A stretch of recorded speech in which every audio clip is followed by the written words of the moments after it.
Welcome to this episode of Change Agent, Making a Real Difference with Real Estate. I'm the host, Tim McBride, partner, Wexler Real Estate, founder, Homes for Good.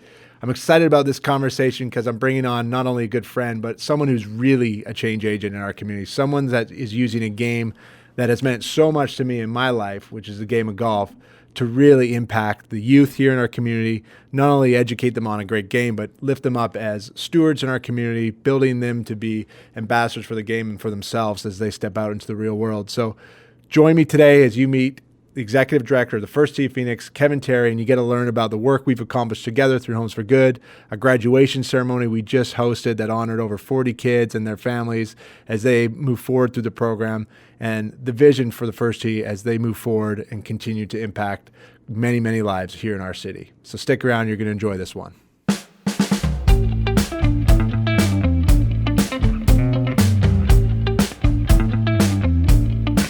Good afternoon, everybody. This is Tim McBride. I'm founder of Homes for Good, partner at Wexler Real Estate, and this is my Change Agent podcast. I'm really excited for today's conversation. This is episode 4. We're going a little bit of a different direction. Last week we had Austin, my partner with Homes for Good, on, where we talked about how the platform came to be, the work we're trying to do in the community. And this week we're taking the conversation from how we started and towards what we're doing. And I'm excited to introduce my guest today, Kevin Terry. He's the executive director for the First Tee of Phoenix here in Phoenix. Before I introduce Kevin, I want to quickly share the work that we just accomplished and how our partnership kind of came to be. When I first got this campaign off the ground back in 2018, it was a natural call to action for me to approach organizations that were in the field of sports and working with youth. And being a golfer, I grew up playing the game. The game gave me so much as a youth through my teenage years and even into college that I was naturally seeking golf organizations. And being in the industry for so long, I was aware of the organization, the First Tee, and I just reached out and said, how can I help you with the platform I'm trying to create? And Kevin and one of his business partners, Mike Tucker, were quick to kind of welcome me in and have me kind of pitch my story. And we learned this through a natural conversation that, $100 can sponsor a child and his family through the program for an entire year. And that became our goal. So in 2018, Homes for Good went out in February, and we raised a little over $1,000, and we sponsored 10 kids. And it was such an inspiring experience to see how the game of golf was really impacting the lives of kids and the programs that they've implemented to really, elevate these kids and give them a better understanding of not just the game, but, character development, life skills, and beyond. So it was natural to want to keep the conversation going, keep the relationship growing.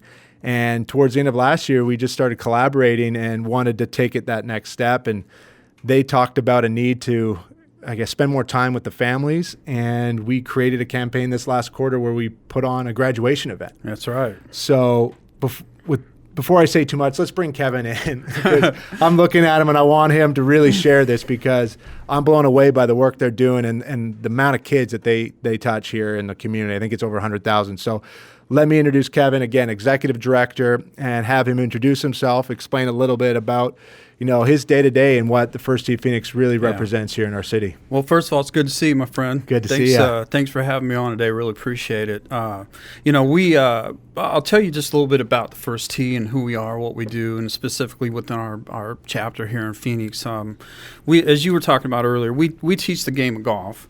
But we also teach life skills to kids and youth between ages of like 7 and 17. So we teach them things like honesty, integrity, respect, sportsmanship, perseverance, courtesy, things that they'll be able to apply into their everyday life as they go forward. And we always say that if they end up becoming good golfers, that's kind of icing on the cake. What we're hoping for is that we're preparing them to be good people, be great representatives in the community, do some really good things with their life and be successful.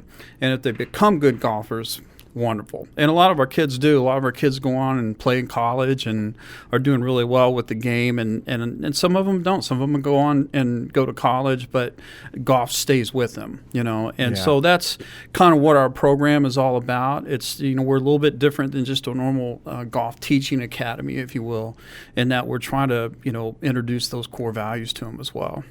And you call those the 9 core values, That's right. In the time that I've spent working with you guys, it's constantly on the the tip of your tongues. I feel like all the coaches I've interacted with, the 9 core values are a staple when it comes to kind of interacting with the kids. That's it. Yeah, and that's what we focus on more than anything. We teach the game, but we use that game as our teaching tool. Yeah. And, so we'll have if we're out and we're working with the kids in the community and we've got 17 different programming partners that we called, which are basically golf courses throughout the community. They're nice enough to partner with us and allow us to use their beautiful facilities to actually teach our programming. But when we're out there and we're teaching that, we take one of those core values and we apply it as part of our lesson plan. Mm-hmm. So not only are we saying, as an example, maybe we're using sportsmanship that day. Well, not only can you apply sportsmanship to golf, but also how can you apply that to your everyday life? How can you apply it at school? How can you apply it with mom and dad and those type of things? So those are the things that we keep drilling into their head over and over because we know that if they learn these core values and they apply them, they're going to be successful as they go forward. That's awesome. So kind of going back to what I kind of talked on at the beginning, this graduation event. This was fun because I guess it was something that had never been done before. Yeah, it was really cool. So you allowed me to be a part of that, which was really neat, and just to kind of help support a great initiative to really honor these kids. Yeah. Because it's my understanding that there's a time where there's a bit of a drop-off, and there's a lot of reasons why. Right. Yeah. When the kids come through the program, they all start at the same level. So and they basically go up the ladder, if you will. We try to get them to go from becoming a player. They come into player, then they go to par, birdie, eagle, ace. That's right. At the end of every one of our sessions, they basically have to pass a certification on what they've learned for that particular session. And if they pass that, they move on to the next level. Well, we get a lot of kids that come in, they go from player to par. The hurdle is getting them into birdie.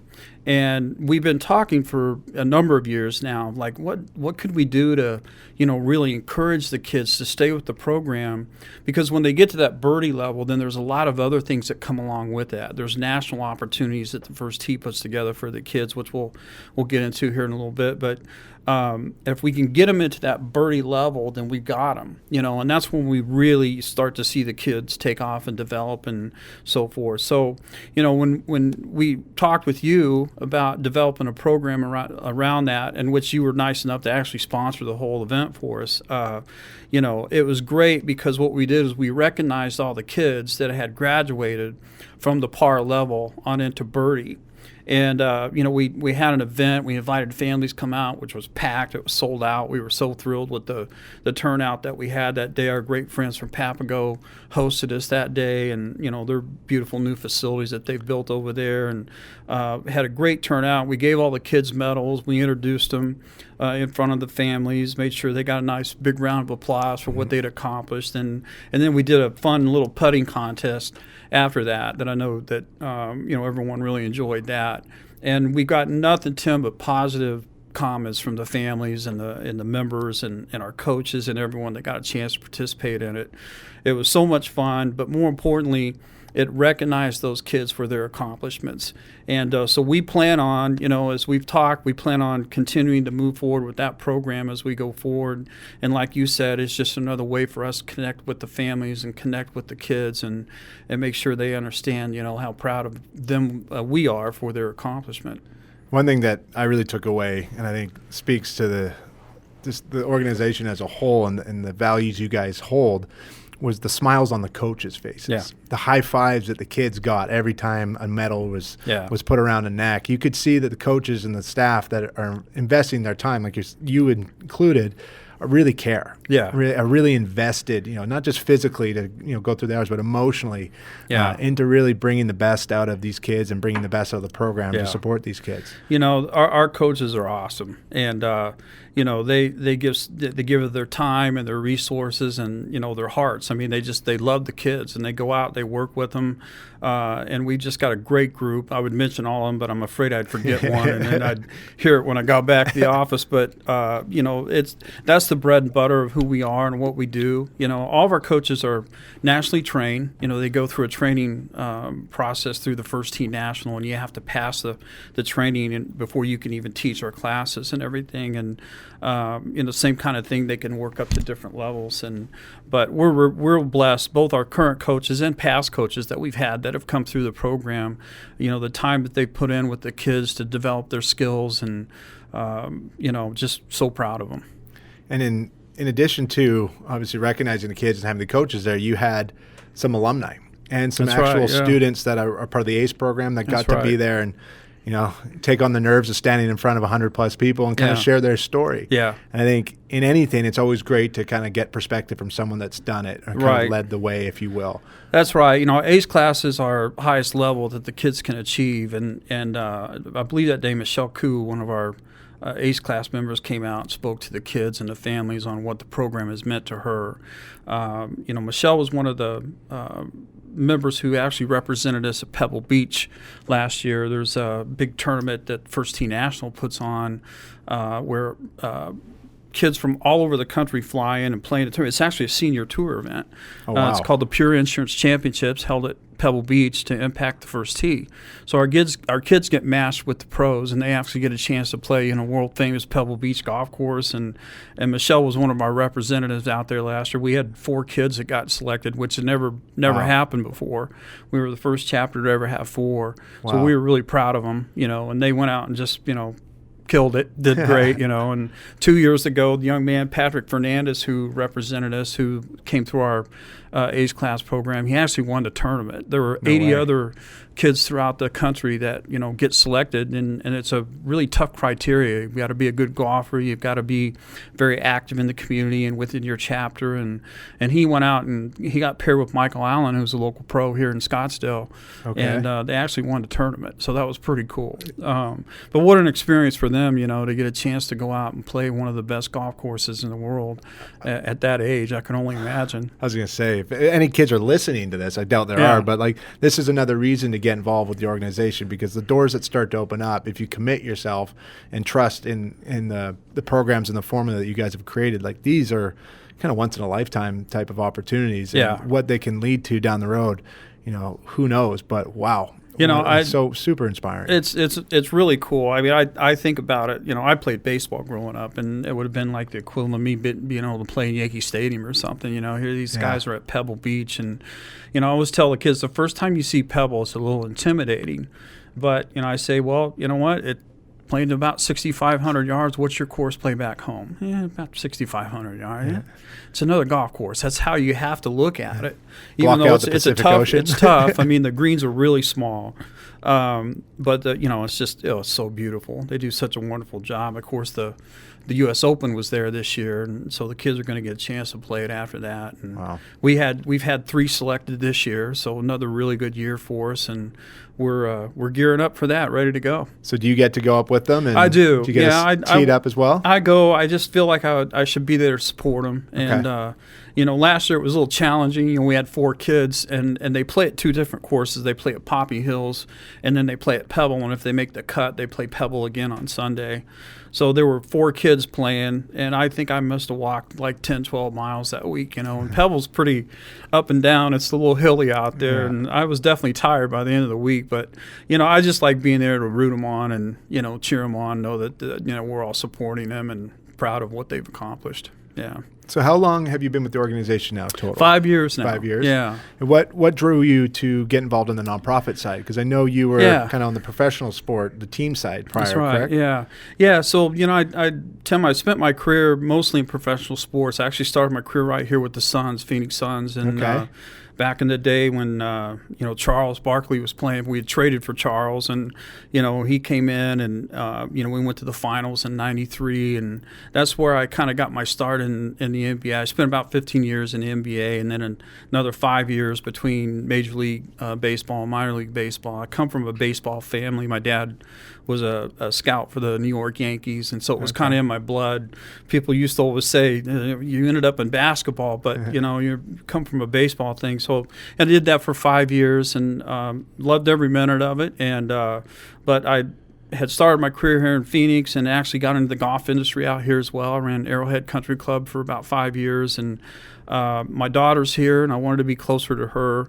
And so just lo and behold, I love sports. I wanted to stay, active in that. And just the timing kind of worked out. I met with one of the board members through a mutual friend of ours, and met with him on a Sunday. We watched football Monday, got the board together, and Tuesday, Wednesday, I had a job. It happened that fast. So, and I was thrilled. It was like it was going to give me a chance to kind of give back, work with the kids. Still be involved in sports, still be involved in a game that I love, which is golf, and and just being able to give back to the kids. That's what was most important to me. So it's I love hearing the story because I kind of start reflecting a little bit about my past. I always saw myself wanting to be in sport. I grew up in Vancouver, so hockey, I guess, would be my DNA. Yeah. But I played golf pretty competitively through. Actually, ended up at IMG College, tried to take it collegiate, but then you see a 14-year-old kid shoot a 64 naturally, and you start to think maybe the business side's a better direction. Yeah, right. But as I got into real estate, I've kind of found I wanted to use all my lessons working in the agency world and working with teams and players and big brands like Red Bull into this space to make it be creative, be a little different.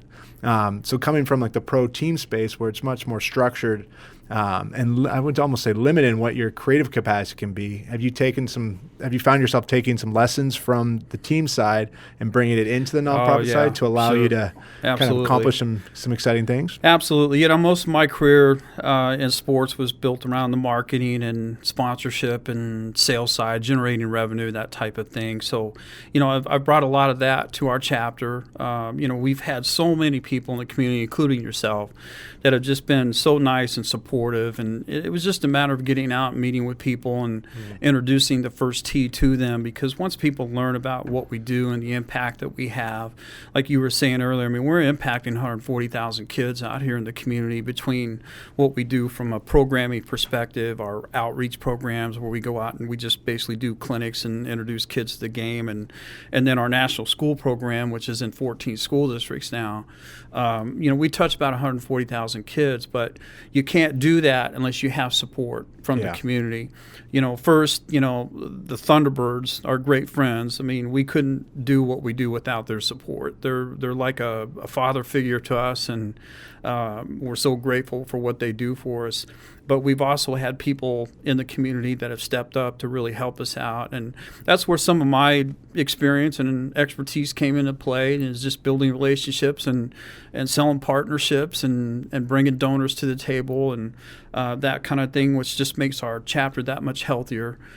So that we can just put it all back into the program and back into the kids and develop them. And so my sports career has definitely helped me make this transition into the nonprofit world, no question. I love it. Yeah. And so I would say, are one of the bigger chapters in the country, right? Yes, we are, yeah. And staff-wise, from what I've seen, the amount of hats you guys have to wear is incredible. Like 140,000 kids, 15 different courses, coaches, the educational system, tapping it. Like, it's unbelievable the work you guys are doing and the lives that you're touching here. Yeah, thank you, Tim. In such a big city, too. Yeah. Like, it's inspiring. So. Yeah, I love this city. It's like my second home. I'm originally from Kansas City. I grew up in Lawrence, Kansas, just down the street from KC and where the University of Kansas is. So I'm born and bred a Jayhawk. But I just love this city. This has become my second home to me now. I've spent about 15 years of my life and career out here, and just can't say enough good things about it. I always said that someday I'm going to end up back in Phoenix because of how much I enjoyed being here and how much I love living here. And if you can take 3 months of intense heat, the rest of the year is pretty good. Yeah, hard to complain. Yeah, so, this is the truth. Well, I appreciate you saying just that statement itself, because obviously being in real estate, if anyone's listening, this is a great city to live in, right? Yes, yeah. A lot of us aren't from here, but it's quick to realize how great of a city this is and the opportunities that are available. And what I love is that so many people aren't actually from here, so people are very welcoming and open to building relationships and having conversations. So it's just a great city to be a part of right now, and I think only better things are happening. Yeah. And with that, like, where do you see the successes you guys have been having as an organization, not necessarily the graduation event, but where do you see kind of the wins that you've been having and the growth that you're seeing with the organization as you guys move forward? Well, I'll tell you, one of the things that I'm really really proud of is that 4 years ago we have a scholarship program that we implemented for the kids, and it was basically for our seniors that were going to graduate and go on to college. We wanted to try and help them, and when I first came in, we had we were about $2,500 or so in scholarships that were given out, and now we're up over 40,000, and really proud of that because it's really helping the kids get started, and that's what it's all about. But again, it's because of nice people in the community that do so many nice things for our chapter and everything, that go out and raise these funds that allow us to go out and do some nice things like that. So, and we've grown, rapidly. We probably put the brakes on a little bit this year just because I think we had run so fast that we needed to say, okay, let's kind of see where we're at now and evaluate and try to figure out where we're going to go forward. We add new locations every year. I'm sure we'll add at least one next year, maybe even two, depending on the location and the demand out there. But there's a lot of demand for the program. Once people hear about it and they learn about it, then the word of mouth starts to happen, and our program sites grow rapidly. So, we've got some sites that we have close to 300 kids, wow. And we have other sites that have 75. It just depends on the size and the location and so forth and so on. But we just kind of look at it and say, look, if it's a community that has a lot of families, and we can have an impact on the kids, then we'll go there. We'll try to figure out a way to get there, and we got a couple pockets that we're looking at as we go forward to add to the program. But we're already one of the largest in the country, so and we're very proud of that. But the work's not done. No. We still have a lot of things to do, and but it's fun. It's all about the kids, and anything we can do to help them, we'll get after it. I love it. And so the headquarters are in Florida. Yes. What's the relationship like there from chapter to the overall organization? Yeah, really good. I mean, national. We had a long-term president, Joe Barrow, was our longtime president for many years. He was actually the son of the great boxing champion Joe Louis, and Joe retired, and then we had a gentleman that came in, was only with us for a year. Now Greg McLaughlin's taken over, and Greg's got a great background, and so there's a little bit of growing pain that the first tee has gone through over the last year and a half. But there's so many wonderful people at our home office that anytime we need something, we pick up the phone. They're there to help us, and it's great to have that support. Yeah. So we have a great relationship with them. Love working with them. We're actually hosting some regional meetings here in Phoenix in October. So we'll get to see a lot of our comrades all across the country to come in for that, and looking forward to that. So. And the first tee, it's in every state, correct?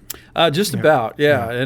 Now we're overseas as well. I think we opened up a chapter in Japan and a couple other places. So it's expanded. I think there's about 160 chapters across the country now, and growing rapidly. It's such a good message, to send to people in the community, and it really does have an impact on the kids. You see them come into the program, like a session will last for about for 8 weeks, and from the first week that they come into the program to the 8th week, to see the difference in the kid is really sometimes truly amazing. Their confidence goes up, their motor skills go up, their social skills go up. All the kids become really close and great friends, and the families do as well. So we just like to say we're just one big happy family, and we love to spread the gospel out there of what we do. Well, I am a big fan, obviously, and thank you for allowing myself and Austin and our partners to be part of the family. That last year and again this year, and I'm just excited to keep having these conversations and keep learning more about how we can support. And this city's getting bigger, which only makes me think your organization is going to keep growing and needing more resources and needing more support. So what are some of the best ways for people to best connect with yourself or the local chapter? Great question. You talked about it a little bit earlier, but you can sponsor a child through our program. It's one of the things, we never turn away a child through our program. If someone doesn't have the resources, we find the resources for them. We have so many people that like to sponsor kids through the program, and you can do that for $100, just a little $100 puts them through an entire year's worth of programming, not just one session. So, that's one of the ways that people can help. You can volunteer. Our volunteers are very active within our chapter. We have the largest volunteer base in the entire country. We've got about 700 people that have signed up to volunteer with us, and we're working on and trying to get them all engaged with us as we go forward. But we're very blessed in that area. But you can, we do a member tournament every month, so we teach the kids how to play in a tournament, get them kind of used to that environment. And you can volunteer to help us with that. You can volunteer at programming, where we're actually working with the kids one-on-one, teaching them the life skills. And you don't have to be a great golfer to do that, Tim. It's just basic knowledge of the game's really all you need. And we have a lot of our volunteers that actually become coaches, though. They actually go through the training because they enjoy it so much. And so those are two of the areas that, we probably need the most help with is just, sponsoring kids through the program, and then, volunteering with us. Those are the areas that we probably need the most help with. But it's very simple. I mean, to sponsor a child, you can literally go on our website, which is thefirsttphoenix.org. Okay. And there's a donation button right on there, and just click the button and enter your information, and you sponsored a child. And that's really what it's all about. That's awesome. And you guys have, 17 locations? So availability is amazing. Yeah, and wherever you are in this sprawled city, you're going to have access. So when I think about volunteering, I don't have to drive across the city to get to a local course because you have strategically placed these courses all around. So it's very easy and accessible. I think that's a very huge value to someone that's looking to give their time, because there's so many great courses and you've got the relationships already in place. So, and for a parent with a kid, that wants to get involved, there's something probably happening right down the street. Absolutely. And we're so grateful to all of our partners. As you said, we're pretty much in every area of the valley. We're just finishing up our summer camps right now. We started summer camps 3 years ago. It gets a little warm out here in Phoenix in the summer. And brave kids. So we stopped having programming because we'd always see our participation go way down at that time. And we started summer camps, and we start those at 8 o'clock in the morning, and we're done at 11. So we beat the high heat, if you will. Okay. And those have been, fantastic, and kids have a lot of fun at those. And then we start session 4 again, coming up in October, or September. I'm sorry, September the 10th is our opening day, and you can register, become a member. It's very affordable. We try to keep our memberships very affordable, and the membership is good for an entire year. Which is, kind of unheard of, because if you think about it, you can go out and spend $100 on, 2-3 golf lessons. Easily. For us, you spend $100 and you can go through the program for the whole year. And we have 4 sessions throughout the year.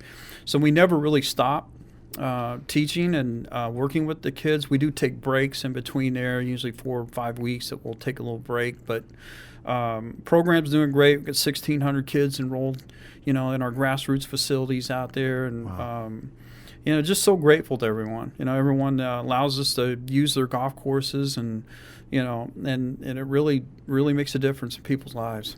It does. And just so, again, thank you for the work you're doing. Thank you for the organization, what you represent here, and how you use such a great game that, I think I personally just enjoy, but how it's being elevated to really go beyond just sport and, and physical expertise, but, the real character development that can come through it.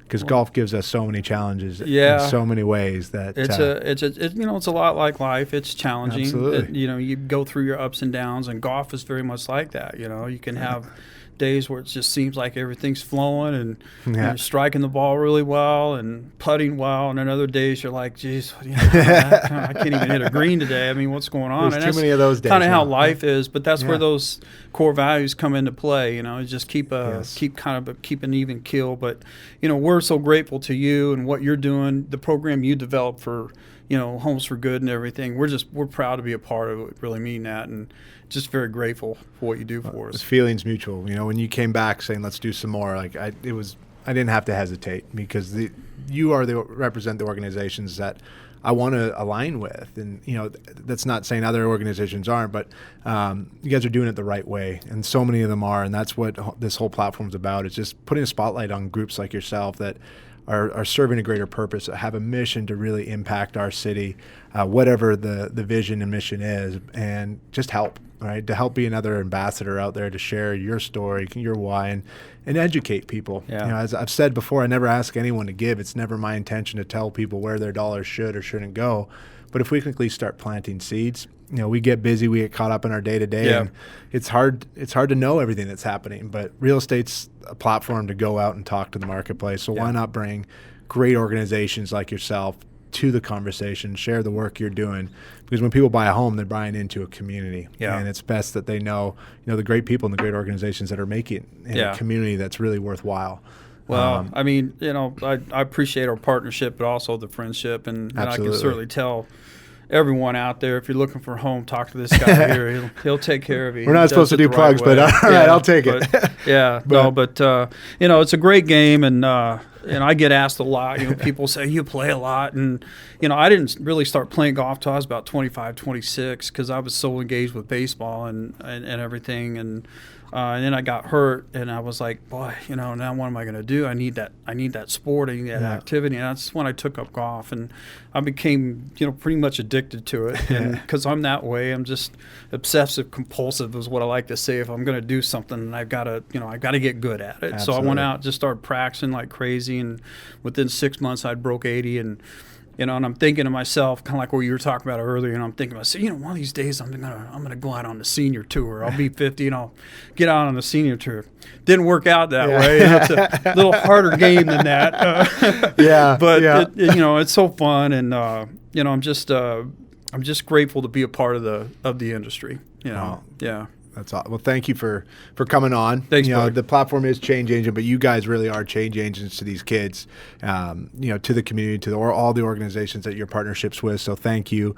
Again, if you guys want to learn more about the First Tee Phoenix, go to their website. All the information's there, firstteephoenix.org.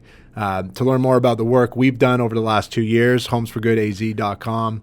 All the information's there. I have a video for you. We just produced a second video that recapped the last 3 months, that talked about, how real estate these last 3 months supported the First Tee of Phoenix, how we put together a graduation ceremony to honor, I think it was over 40 kids. And when you include the families that came with the kids, we had over 100 people. We did.